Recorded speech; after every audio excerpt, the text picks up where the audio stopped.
금요일 모닝 미팅 시작하겠습니다. 먼저 주간 투자 전략 발표해 주세요. 죄송합니다. 중국 스파 코멘트 먼저 발표하겠습니다. 신종 코로나 바이러스 확산에 대한 중국 정부의 대응이 이어지고 있습니다. 어제 중국 상무원이 대미 수입 제품 관세율을 50% 인하를 발표했습니다. 관세 인하 제품은 지난 2019년 9월에 750억 달러 규모의 부과되는 4차 관세 품목입니다. 주로 농산품, 에너지 제품, 화학 제품 등이 있겠습니다. 두 번째로 국무원이 중국 중소기업에 대한 대출 지원 강화와 금리 인하를 발표했습니다. 최종적으로 중소기업의 대출 금리를 1.6% 이하로 보장하라고 했습니다. 참고로 현재 1년 대출 금리는 한 4.35% 수준입니다. 세 번째, 중앙정부뿐만 아니라 각 지방정부에서도 지역 맞춤형 정책에 연이어서 발표하고 있습니다. 이번 주부터 수조 등 11개 지방정부가 기업의 사회보험금 납부 비율 인하, 임대료 일부 면제, 그리고 실업자 보조금 지원 등 다양한 부양 정책을 발표하고 있습니다. 네 번째로 최근 중앙정부가 이 산동성, 허베이성 등 이런 지방정부의 창구 지도를 통해서 인프라 투자를 위한 준비 작업을 가속화를 실시하라고 지시했습니다. 마지막으로 중국 부동산 대출 금리가 5.51%로 2개월 연속 하락했습니다. 이는 바이러스 확산에 대응하기 위한 정책은 아니지만 올해 부동산에 대한 중앙정부 스탠스는 2019년보다 완화적일 것으로 판단하고 있습니다. 주요 영향과 전망을 말씀드리면 바이러스 확산 이후에 글로벌 금융시장은 중국이 미국 1단계 무역 합의를 이행하지 못할 수 있음을 우려했습니다. 중국은 향후 2년 동안 한 총 2천억 달러의 미국 제품을 구매해야 합니다. 그래서 이번 수입 관세 인하의 조치는 중국 정부의 내수 소비 진작과 1단계 무역 합의 이행 의지를 내비쳤습니다. 두 번째로 인력 이동의 일부 가시화가 이번 주말부터 아마 될 겁니다.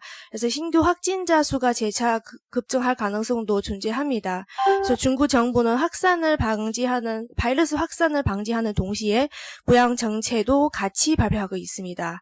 부양 정책 출시 시기는 예상보다 빠른 점을 주목해야 한다고 생각합니다. 마지막으로 향후 추가 가능한 부양 정책은 여러 번 말씀드렸지만 지준율 인하, 중기 유동성 지원 창구 금리 인하, 다수 지방 정부의 인프라 투자 집행, 하이테크 업종의 투자의 조기 집행, 소비 진짜 정책 등이 있겠습니다. 이상입니다. 네, 이어서 주간 투자 전략 발표해 주세요. 앞에서 들으셨겠지만 다음 주도 계속 이런 중국 부양책 기대감 그리고 인프라 투자 조기 시행 기대감이 계속적으로 시장을 이끌 것 같고요. 다음 주에 또 예정이 되어 있는 게 미국 대선 일정이 계속적으로 진행이 되고 있습니다. 11일 날은 뉴햄프셔에서 이제 프라이머리가 있고요. 기존에 진행된 서베이 상으로 보면 샌더스, 그다음에 바이든, 부티지지 이런 순으로 지금 나와는 있습니다. 그런데 이번 주에도 뉴스 다 들으셨겠지만 아이오와 코커스에서는 부티지지가 승리했지 않습니까? 그래서 뉴햄프셔도 실제적으로 결과는 나와봐야 한다라고 좀 보실 수가 있을 것 같고요. 이번 아이오와 코커스의 어떤 인사이트는 뭐냐면 주요 한 40대 50대 경제 중년층 주요 이제 경제활동 참가자들이 어떤 극단적인 정책보다는 중도 성향을 택했다라는 점이 인사이트 아닌가 싶습니다. 보통 이제 약간은 젊으신 분들은 엘리자베스 워런을 보통 많이 이제 찍으셨고요.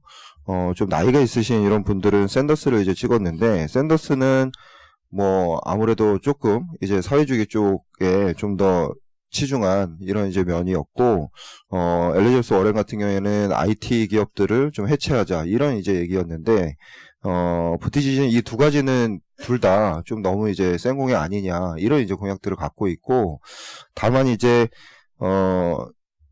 부티지지 같은 경우는 트럼프가 낮춰놓은 법인세를 다시 되돌리겠다 이런 이제 얘기들을 했었는데 그 부분도 사실은 의회를 통과해야 되기 때문에 실현 가능성이 이렇게 크진 않는 것 같습니다. 아무래도 지금 미국 경기가 괜찮아서 어떤 극단적인 정책보다는 이런 중도 성향을 좀 더 선호하지 않았나 이렇게 보고 있고요. 앞으로도 만약에 이런 이슈가 계속된다면 금융시장에는 긍정적으로 볼 수도 있지 않을까 그렇게 판단합니다.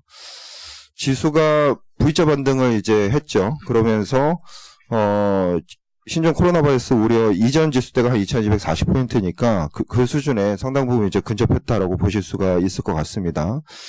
2월 9일 이후에 중국 관공서 등은 업무를 재개를 하거든요. 그리고 기존에도 이제 저희 박영우 과장이 말씀드렸지만 종남선 박사 코멘트를 감안을 하면 2월 10일 전후가 이제 고비다라고 이제 얘기를 하고 있어요.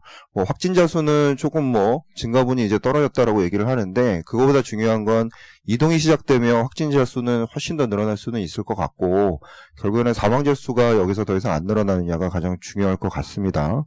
다만 이제 최근의 분위기들을 보면 사망자 발생 지역이 잘 아시겠지만 대부분 중국 내로 좀 제한적이고 중국 정부도 상당히 이제 대응 태세를 하고 있지만 민간들도 저희도 금방 이렇게 상당히 민감하게 반응을 하고 있어서 확산보다는 이제 진정 가능성의 무대가 있지 않나 싶습니다. 이보다 더 중요한 건 아무래도 페드가 유동성을 살포하는 이런 기간이 좀 지속되고 있고 이 가운데 미국 제조업 개선이나 중국 부양책 기대가 지금 더해졌다라는 거죠.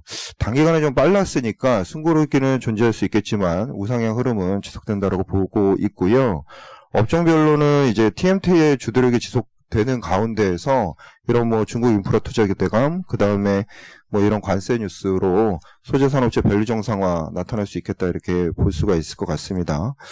나눠드린 자료 페이지를 잠깐 넘기셔서 최근에 수급 상황 좀 말씀을 드리면요. 13페이지 정도 보시면 저희 계속 삼성전자 주도력이 계속될 거다라고 이제 말씀을 드리고 있는데 실질적으로도 주요 기관들도 이렇게 움직이고 있어요. 투신이나 연기금, 보험, 대부분 다 이렇게 삼성전자 그리고 네이버, SK 하이닉스 중심의 순매수들을 보이고 있고요. 15페이지 잠깐 넘겨보시면 생각보다 공매도는 이런 화장품이나 이런 쪽에 좀 많이 호진이 되어 있다. 이렇게 보시면 될 것 같습니다. 이상입니다.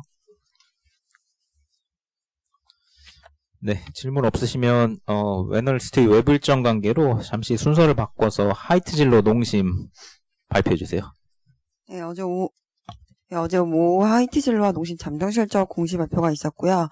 둘 다 우선 영업이익이 시장 컨센서스를 하회하는 실적을 발표하긴 했습니다. 그러나 이제 둘 다 시장에서는 좀 알고 있는 부분이다라고 좀 보시면 될 것 같습니다. 먼저 하이트진로부터 보시면요. 영업이익이 327억 원, 그리고 단기 순적자를 발표를 했고요. 우선 물량 기준으로 보시게 되면 테라는 이제 레귤러 맥주 그리고 플라이트 합쳐서 전년 대비 약 32%, 그리고 소주는 진로이즈백 포함해서 전년 대비 21% 매출이 증가한 것으로 좀 추정이 됩니다. 테라 같은 경우는 4분기 460만 상자 판매가 되면서 3분기 계절적으로 3분기보다 비수기임에도 불구하고 더 매출이 잘 나오면서 판매 호조세를 지금 이어가고 있는 상황이고요. 반면에 이제 좀 영업이익이 그 매출액 증가폭에 미치지 못하는 이유는 지속적인 경쟁이 심화에 따라서 마케팅 비용이 좀 확대된 부분들, 그리고 신병 구입에 따른 감가상각비 증가, 그리고 재고자산 폐기 손실 비용, 그리고 경력금 지급에 따른 인건비 증가 등이 있었고요.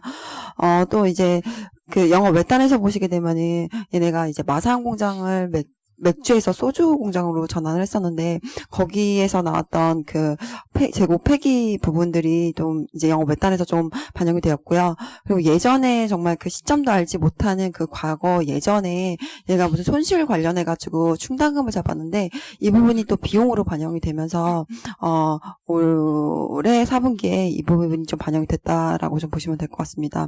우선 최근에 이제 코로나 때문에 여러 가지 자리들이 많이 취소되고 있어서 매출이 좀 하락하는 것이 아니냐라는 우려 때문에 주가가 좀 빠졌고요. 우선 가능성은 있는 이야기나 그렇다 하더라도 점유율은 좀 유지될 거라고 보고 있고요. 우선 계속 드리는 말씀은 당분간은 조금 경쟁이 심화되기 때문에 이익 성장은 제한적일 것으로 보고 있고요. 다만 이제 매출 그로스가 너무 좋아서 좀 애매한 말씀이긴 하지만 밴드선에서 좀 당분간 좀 움직이지 않을까 이렇게 예상이 됩니다. 농심 말씀드리면요. 영업이익은 204억 4억 원 정도 나왔고요. 전에 말씀드렸던 이제 복리후생 비란으로 지급되는 금 시세 상승에 따른 평가 손실이 발생이 됐고 이 부분이 53억 원으로 좀 파악이 됐습니다. 이 부분을 제외하게 되면 전년도 수준의 영업이익이었다 보시면 될 것 같습니다. 지난 연도 2019년 내내 있었던 부분들이 바로 이제 판관비 증가였던 것 같은데요. 특히 판촉비 부분 그리고 물류비 부담이 4분기에도 일부 좀 있었던 것으로 보여지고 있고요. 세부적인 내용들은 추가적인 확인이 필요하지만 4분기는 일단 라면 시장 에서 전년 대비해서 한 1.4%포인트 정도 점유율은 좀 상승을 한 것으로 보여지고 있고요. 해외 쪽도 계속적으로 고성장세 이어간 것으로 보여지고 있습니다. 2019년은 일단은 매출액하고 점유율은 전년 대비 다 플러스로 턴어라운드를 했는데 일단 이익이 이를 좀 받쳐주지 못했습니다. 근데 이제 최근에 보게 되면은 그동안은 이제 농심이 손흥민 광고나 이런 TV 광고 쪽에 조금 더 포커스를 하면서 비용을 썼었는데 최근에는 뭐 락기남이나 놀면뭐해 등 좀 미디어 관련해가지고 이 부분을 통해서 홍보를 하고 있고 실제로 좀 그로 인해서 매출액이 올라오는 모습들이 나타나고 있습니다. 그래서 주가 이미 너무 많이 빠져있는 상황이고 2020년에는 매출 성장에 따른 그런 이익 개선도 좀 나타나지 않을까라고 좀 예상이 됩니다. 이상입니다. 네, 원래 순서대로 돌아가서 월간 글로벌 ETF 2호로 말씀드리겠습니다. 저희 어제 하우스뷰에서 말씀드렸던 대로 최근에 이 주식시장 하락과 함께 채권 금리가 또 같이 하락하면서 이 미국 국채 금리가 1.5% 선까지 하락을 했었는데요. 당분간은 추가 하락보다는 박스권 움직임을 예상을 하고 있다 이렇게 말씀을 드렸고요. 2분기 이후에 오히려 추가적인 금리 하락 여력이 있다는 말씀을 드렸습니다. 계속해서 이 저금리 기조가 이어지면서 고금리 1D형 자산에 대한 수요는 중장기적으로 이어질 수 있을 거로 보고 있고요. 자료 30페이지 보시면 저희가 추천하고 있는 ETF 중에서 인컴 카테고리 ETF로 저희가 미국 리츠, 이머징 채권, 그리고 전환사치 나스닥 커버드 콜 이렇게 추천을 드렸었습니다. 기존에. 네, 이번 자료에서는 이 미국 우선주 ETF를 새롭게 추천을 드리는 자료고요. 미국의 우선주는 이 주식과 회사채의 하이브리드형 자산인데요. 금리는 이 ETF 기준으로 5%대, 연 5%대가 나오고 이 하이힐드 채권 수준의 금리가 나오지만 실제로 이 우선주를 발행하는 기업들은 JP모건이라든지 뱅크 오브 아메리카, HSBC 같은 미국의 대형 금융기업들입니다. 그렇기 때문에 실제 뭐 하이힐드 채권 대비해서 상당히 우량한 기업들이 발행하고 있다 이렇게 보시면 되고요. 그럼에도 불구하고 이 금리가 높은 이유는 주식의 형태를 띠고 있기 때문에 쿠폰이 아닌 이제 배당금을 줍니다. 그래서 배당이 5%, 6% 이렇게 지급이 되는데 스킵을 하는 경우가 생깁니다. 그렇기 때문에 금리가 상대적으로 높다고 보시면 될 것 같습니다. 우선주 ETF들은 미국에 상장된 것들이 여러 개 있는데 대부분 다 5%대 이 수익률을 제공을 하고요. 주의해야 될 점은 회사채의 성격을 갖고 있기 때문에 이 금리 상승 리스크 그리고 이 금융기업들의 이 펀더멘탈 리스크에 주의를 하실 필요가 있는데 올해는 이 금리 상승 여력은 크지 않을 걸로 보이고요. 미국의 이 대형 금융기업들의 펀더멘탈이 문제가 생길 가능성은 낮습니다. 그렇다면 이제 가장 중요한 거는 우선주 투자에 있어서는 이 조기성한 리스크가 제일 관리를 해야 될 필요가 있습니다. 이 미국 우선주들은 조기상환 옵션이 부여되는 경우가 많은데요. 이렇다 보니까 이 만약에 예상치 못하게 조기 상환이 일어날 경우에 시장에서 거래되는 우선주의 가격보다 이 액면가로 상환이 되면서 손실이 발생할 리스크가 생깁니다. 이런 것들을 이제 측정하기 위해서 이 상환 예정 수익률 이런 이제 지표들을 확인을 할 수가 있는데요. 이런 걸 감안해 보면은 FP라는 미국 우선주 ETF가 이 가장 리스크가 낮다 이렇게 보고 있고요. 이번 자료에서 FP ETF를 신규로 추천을 드리고 있습니다. 이상입니다. 30페이지 포트폴리오도 잠깐 설명하시죠. 네, 저희 이 포트폴리오는 저희 하우스뷰에 맞춰서 포트폴리오를 말씀을 드리고 있고요. 중국과 미국 주식 ETF 총 4가지 추천을 드리고 있고요. 그리고 채권은 미국 국채와 투자등급 회사채 위주로 구성을 하고 있습니다. 그리고 인컴은 오늘 말씀드린 우선주 ETF 포함해서 미국 리츠, 이머징 채권, 나스닥 커버드 콜, 마지막으로 대체해서 금까지 이제 추천을 드리고 있는데요. 여기 이제 편입 일자가 있는데, 편입 일자가 비교적 최근인 ETF들은 이제 뭐 수익률이 그렇게 높지는 않고요. 조금 어느 정도 뭐 시기가 지난 뭐 금이라든지 이런 것들은 이제 성과가 괜찮게 나오고 있습니다. 전반적으로 뭐 작년부터 저희 하우스부에 따라서 추천을 드린 ETF들 성과가 상당히 좀 괜찮은 편이다. 이렇게 참고해 주시면 좋을 것 같습니다. 그래서 요거 이제 우리 포트폴리오를 이제 에셋 알로케이션 관점에서 이제 비중 조절을 해가지고요. 여기 이제 수익률이 괜찮다 보니까 운용사들이 저희한테 이제 제안을 좀 하고 있고요. 그래서 저희하고 운영사하고 해서 상품을 하나 만들어서 출시를 해볼까도 생각을 하고 있습니다. 참고하시고. 네, 산업기업 분석으로 넘어가겠습니다. 반도체 산업 도현우 의원입니다. 예, 어저께까지 그 아시아 지역 마케팅을 진행했는데요. 그 해당 지역 투자자들 반응에 대해서 좀 설명을 드리겠습니다. 일단 대다수의 투자자들이 그 5G 포함해서 스마트폰 수요에 대해서 좀 많이 우려를 했습니다. 원래 글로벌 5G 스마트폰 판매량이 한 3억 대 정도 기대를 했었는데 이게 2억 대를 못 미칠 거다. 한 1억 9천만 대 정도까지도 이제 내려가는 그림을 좀 많이 그리고 계셨고요. 5G 인프라 투자가 최근에 좀 빠르지가 않습니다. 그 대표적인 업체 중에서 미국의 이제 자일링스라는 회사가 있는데, 최근에 이제 실적 발표를 했는데, 실적이 좀 많이 부진해서 글로벌 인력의 한 7% 정도 감축한다 이렇게 얘기를 했고요.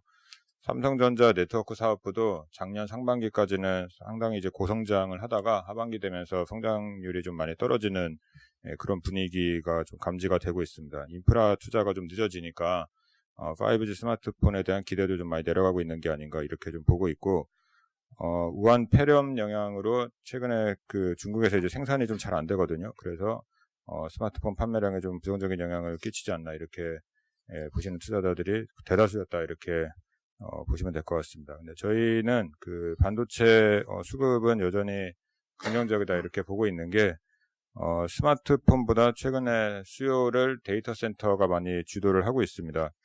예를 들어서 말씀을 드리면 그 2018년도에 그 하이퍼 스케일러들 구글, 아마존, 뭐 페이스북 이런 회사들의 수요가 제일 강했을 때가 그 전체 디램에서 이 4개 회사가 차지하는 비중이 한 10% 정도였는데 이게 작년 상반기에 수요가 안 좋았을 때 한 2% 정도 떨어졌다가 최근에 회사들이랑 얘기를 해보면 다시 10%까지 올라가고 있다 이렇게 얘기를 하고 있습니다. 그래서 이쪽에서 수요가 상당히 좋고요. 그리고 인텔이랑 AMD 경쟁하면서 PC 수요 괜찮은 것도 여전히 유효합니다. 그리고 아직까지는 수요에 영향을 크게 미치지 않지만 하반기 수요에 기대할 수 있는 부분이 소니의 이제 플레이스테이션 5 같은 콘솔 게임기 등장하는 게 디램 수요에 상당히 좀 긍정적인 영향을 미치지 않을까 저희는 이렇게 보고 있고 이렇게 좀 설명을 드렸습니다. 이 플레이스테이션 5의 수요에 대해서 그 어느 정도 영향을 미칠지에 대해서 좀 많이들 물어보셨는데 이 계산을 해보면 한 2천만 대에서 3천만 대 정도 팔린다라고 가정했을 때 전체 PC의 한 30% 정도 되는 규모로 계산이 됩니다. 근데 PC 수요가 매년 한 5%에서 10%씩 줄어들고 있거든요. 근데 그게 올해는 이 영향으로 이게 PC는 아니지만 한 30% 정도 늘어나는 효과가 하반기에 집중된다 이렇게 생각을 하고 있습니다. 이상입니다. 네, 이어서 웹젠 KT 안재민 위원입니다. 네, KT 먼저 말씀드리도록 하겠습니다. 오랜만에 이제 실적이 조금씩 이제 돌고 있는 상황이고요. 올해 이제 5G 효과를 본격적으로 저희는 볼 거다라고 저희 판단하고 있어서 통신주 전반적으로 좀 긍정적으로 판단하고 있고, KT는 일단 거기에다가 밸류에이션 매력이 좀 많이 부각되고 있습니다. 지금, 올해 20년 기준으로 PR 8배밖에 되지 않아서, 그리고 배당 수익률은 거의 4.7% 정도 나오고 있는 상황이기 때문에 이 부분 저희 좀 긍정적으로 판단하고 있습니다. 한국 통신사들 주가가 작년에 보시면은 많이 안 좋았습니다. 그게 이제 5G 투자도 많이 진행이 됐고, 그 다음에 5G의 마케팅 비용도 많이 썼었는데요. 반대로 지금 미국 주식 AT&T 한번 봐주시면요. 주가, 작년에 이제 19년부터 이렇게 보시면 많이 올랐고요. 버라이즌 한번 보시고.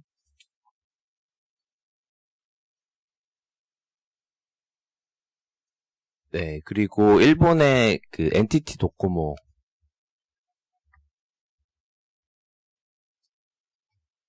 영어로.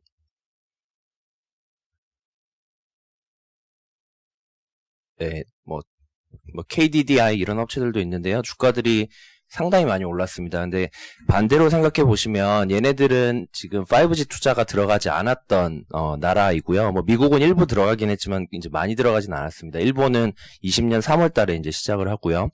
그러니까 반대로 보시면은 국내는 이제 실적과 그 투자와 마케팅 비용이 많이 들어가면서 이제 밸류에이션이 높아진 해였고요.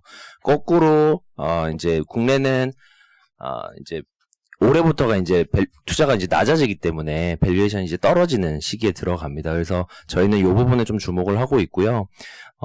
KT뿐만 아니라 이제 오늘 LG 플러스 SK텔레콤 실적 나오는데 4분기에 알프가 드디어 YOY로 턴어라운드를 했습니다. 그래서 이 부분들 반영되면서 4분기 실적도 뭐 저희 기대했던 것보다 이제 잘 나왔고요. 이 부분들이 아마 1분기 지나가면서부터 많이 올라오지 않을까 저희 판단하고 있습니다. 뒤쪽에 그림 2번, 3번 이렇게 봐주시면 제일 걱정 많이 하시는 부분들이 경쟁인데요. 5G 일단 점유율이 고착화가 돼버렸습니다. 그러니까 기존의 LTE 수준의 안정화가 되고 있어서, 그리고 오른쪽에 이제 단말기 판매 추이도, 가입자 순증 추이도 보시면 8월 달에 이제 저희가 흔히 말하는 미친 경쟁 한번 하고 나서부터는 안정화 국면으로 들어왔기 때문에 이 부분도 이제 좀 걱정은 좀 덜 하셔도 되지 않을까라고 판단하고 있습니다. 그래서 저희 KT 목표 주가 33,000원 유지하겠습니다. 이상입니다. 웹젠 말씀드리면, 웹젠은, 일단, 4분기 실적은 좀 부진했습니다. 기존에 이제 중국에서 지금 매출 나오고 있었던 정령성전이라는 게임이, 좀 순위가 좀 내려오기도 했고, 그 다음에 중국에서 좀 이슈로 인해서 신규 다운로드가 금지가 됐어요. 그래서 이 부분들 때문에 이제 매출이 좀 빠졌는데, 올해 또 신작들이 좀 있습니다. 특히 좀 중국에서 기대 많이 하고 있는 게 진홍지인이라는 게임이 있고요. 그 다음에 이제 국내에도 보시면은 그동안 국내 출시 게임이 거의 없었는데 올해 한 3종 정도가 일단 예정이 되어 있어서 신작 모멘텀이 좀 다시 올라올 수 있고, 중국 관련주에서는 뭐 웹젠 위메이드가 제일 탑티어 인점을 감안하고 밸류에이션이 좀 많이 낮아진 상황이기 때문에 일단 바이 투자 의견 유지하도록 하겠습니다. 목표 주가는 실적 추정치 하향 때문에 조정했습니다. KT는 뭐 주가 KT에서 보시면 나는 계속 빠졌잖아요. 여기 이제 5G 캐펙스 부담 말고 뭐 다른 요인은 없었어요? 뭐 마케팅 비용도 마찬가지였고요. 밸류에이션도 마찬가지였는데 이것 때문에 지금 뭐 외국인 지분율을 나중에 한번 찾아보시면 외국인 지분율이 작년 내내 엄청나게 빠졌습니다. 근데 최근 한 달 정도 보시면 통신 3사 외국인 지분율이 빠르게 반등하고 있고요. 사실 이제 국내 투자가들보다는 아마 외국인들의 파워에 좀 좌지우지하는 게 통신사들 주가이기 때문에 일단 뭐 KT는 저희가 통신사가 외국인 지분율이 49% 한도가 있는데 거의 한 5, 6년 동안 49%에 꽉 차 있다가 작년에 이게 깨졌습니다. 그러고 나서 지금 다시 올라가고 있는 추이기 때문에 말씀드린 대로 올해는 좀 좋아지지 않을까 보고 있습니다. 네, 이어서 고려아연 발표해 주세요. 네, 고려아연 대신 발표드리겠습니다. 전일 주가 8.5% 급등했습니다. 철강 금속 소재 기업 모두 동반 상승하는 시장 분위기였고, 동사는 4분기 부진한 실적에도 시장 반등과 성장 투자에 대한 기대감으로 동반 상승했습니다. 4분기 연결 영업이익은 기대치를 15% 하회하면서 부진했습니다. 2020년 영업이익은 2019년 대비 플랫할 것으로 전망하며 금속 가격 전망을 낮추었고 2020년 EPS를 기존 대비 8% 하향 조정했습니다. 3월 결정될 2020년 재련 수수료는 아연과 연전광이 각각 10%, 25% 상승할 것으로 가정하나 스팟 가격이 더 높아서 당사 기대치보다 더 좋은 조건이 될 가능성이 있습니다. 전일 경영계획 공시에서 2020년 투자비로 약 3,500억 원을 공시했는데 기존 진행 중인 투자가 반이고 나머지 투자 금액이 일부 성장 투자에 쓰일 것이라는 시장의 기대가 있는 상황입니다. 동사는 2조 2천억 원의 순현금을 보유하고 있고 과거 저원가 주가 아연 원료 사업에 투자한 바 있으며 2차 전지용 황산 니켈을 생산하는 캠코의 지분 35%를 가지고 있습니다. 이상입니다. 네, 다음은 대한항공입니다.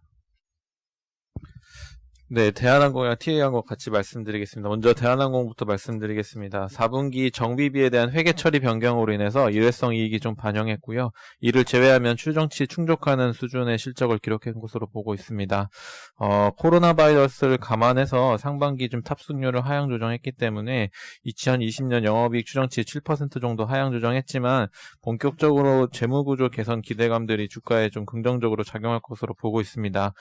전일 지금 계속적으로 이야기 있었던 송현동 부지 매각이랑 왕산 레저 개발 매각 계획을 발표를 했습니다. 송현동 부지는 매입가가 거의 한 3천억 정도 되는 거고요. 그 다음에 왕산 레저 개발은 지금 장부가 1,500원 정도로 잡혀 있습니다. 이게 끝이라고 보기는 좀 힘들 것 같고요. 지금 19년도 말에 부채가 24조 원 중에 그 이자성 부채가 9조 원 정도 되기 때문에 이거를 중장기적으로 어떻게 축소시킬 것인가가 지금 시장에서의 가장 큰 핵심 키포인트라 보고 있고, 양쪽에서 어떠한 그 개선 기대감들을 내놓던 간에 계속적으로 이렇게 계획들이 나오면서 주가에는 긍정적으로 작용하지 않을까, 중장기 PBR 밸류에이션도 확장될 수 있지 않을까 이렇게 판단하고 있습니다. TA항공도 간단하게 말씀을 드리면 4분기 당사 추정치 소폭 하회하는 부진한 실적 기록했고요. 운임 하락폭이 기록적으로 27% 정도까지 원화 운임이 빠지면서 매출 증가 폭이 제한되었던 게 실적 악화의 가장 큰 원인이었습니다. 중국 노선 매출 비중은 4%밖에 안 되지만 원래 일본 노선을 중국 노선으로 만회하려는 계력들이 지금 차질을 빚은 상황이기 때문에 1분기 성수기 효과도 사라지고 당분간 수요 개선 효과가 나타나지 않는 이상 지금 주가 반등이 좀 쉽지 않겠나 이렇게 보고 있습니다. 이상입니다. 네, 질문 없으시면 2차 전지 스파 코멘트.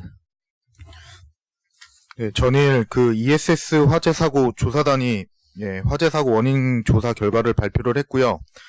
작년 8월 이후부터 발생한 5건의 한정에서 이제 발표를 했습니다. 5건 중 4건의 발화 원인이 배터리라고 언급을 했고요. 우선 저는 이번 정부 발표가 국내 ESS 수요 관련해서는 이미 훼손된 수요 눈높이를 더 낮추거나 하지는 않을 것으로 보고 있습니다.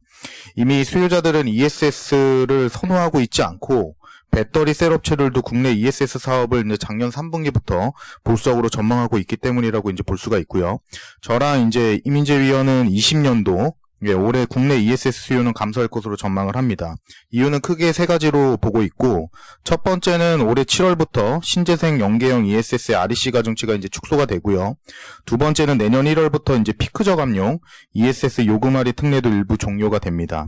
마지막으로 이제 화재 이후에 운영 비용 상승했고 설치 조건 까다로워졌기 때문에 결국에는 수요 입장에서 봤을 때는 부정적일 수밖에 없다라고 저는 봅니다. 그래서 ESS용 배터리 투자량은 저번 전망이랑 이제 동일하게 18년도 5.6기가 정도 인스톨 됐는데 작년에는 1.8기가, 올해는 1기가 정도 수준으로 감소할 것으로 보고 있습니다. 이상입니다. 네, 이어서 GS 발표해 주세요. 예, GS 대신 발표드리겠습니다. GS 4분기 영업이익은 4,800억 원으로 저희 당사 추정치 소폭 하회했고요. 이익 기여도가 가장 큰 GS 칼텍스의 경우에는 정제마진 약세로 전분기 대비 감익폭이 컸으나 GS 리테일의 실적 모멘텀으로 어느 정도 상쇄되었습니다. 다만 민자발전 계열사들의 경우에는 S&P 약세 지속으로 영업 환경이 악화되고 있는 가운데 GS EPS는 당진 3호기 보수 정비 영향으로 실적이 하락하였고요.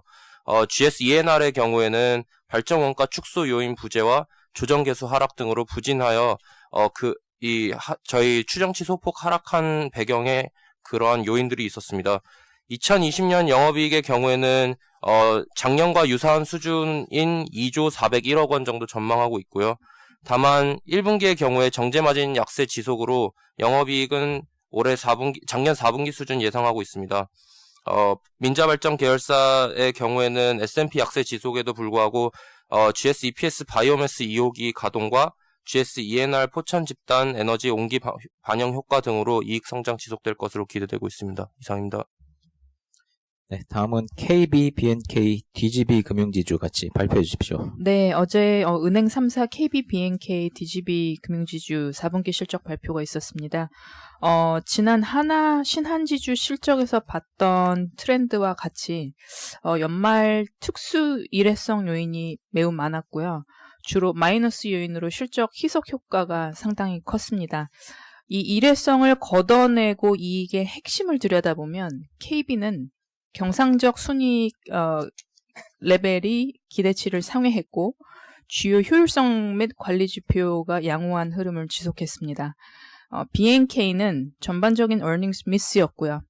수익성 개선에 대한 기대는 여전히 시기상조로 보입니다. 마지막으로 DGB의 핵심 이익은 기대에 부합하지 못했지만 관리 지표, 즉 코스트 인컴 레이시오와 프로비저닝 코스트 쪽은 대체적으로 안정적이었다고 말씀드릴 수 있을 것 같습니다.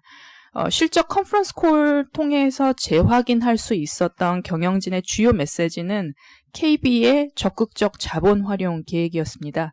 현금 배당, 추가적 자사주 매입 소각, 국내외 M&A 등 다양한 옵션에 대한 가능성을 지속적으로 열어두고 있겠다. 프루덴셜 생명 인수에 대한 공식적 코멘트는 아직 할 수 없는 상황이나 이 역시 그 옵션에 포함될 수 있다는 메시지 전달받았고요.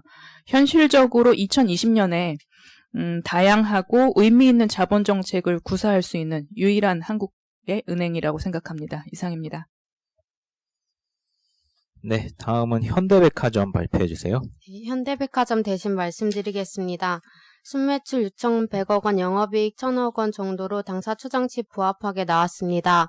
부문별로 보시면 백화점 같은 경우에는 기존점 성장률 양호했고 수익성이 높은 일일 매출이 부진했고 점포 리뉴얼로 감가상각비가 증가해서 영업이익이 전년 동기 대비 3% 정도 빠졌습니다. 면세점의 경우에는 일매출은 잘 나오고 있고 수수료율이 전분기 대비 하락해서 매출 상승과 수익성 개선 동시에 일어나고 있습니다. 2020년에 면세점 실적 개선 될 것이라고 보고 있는데요. 당사 면세 부분 추정치는 영업적자 313억 원으로 보고 있습니다. 이는 2019년 740억 원 영업적자에 비해서 440억 원 정도 개선된 수치입니다. 2021년에 여의도 백화점 출점 앞두고 있기 때문에 2020년 대전, 남양주 그리고 내년 여의도 백화점까지 출점 효과 기대되고 있습니다. 지금 주가 2020년 8.3배에 불과해서 현 시점에서 투자 매력 높다고 판단하고 있습니다. 이상입니다. 이어서 해외 주식 퀄컴은 자료 대체하겠고요. GM 발표해 주십시오. 예, GM 실적 발표 있었고요. 지금 4분기에 파업이 진행됐었기 때문에 영업은 좀 적자가 나왔습니다. 파업 영향 제거하면 매출 그러니까 이익은 영업이익은 30억 달러 정도, 그리고 매출액이 한 70억 달러 정도 영향 있었던 것 같고요. 지금 전체적으로 그 포드는 이제 전일 실적 발표한 포드는 가이던스를 하향하는 2020년에 실적이 떨어지는 쪽으로 가이던스를 줬고요. GM은 이제 그 플랫 수준의 그런 가이던스를 발표를 했습니다. 그리고 또 장기 투자 계획으로는 21년 말까지 그 디트로이트를 전기차 전용 생산 공장으로 지금 세운다라는 계획들을 발표해서 전기차에 대한 투자는 계속 하겠다라는 그런 내용들이 발표가 되었습니다. 이상입니다. 네, 2월 7일 모닝 미팅 마치겠습니다.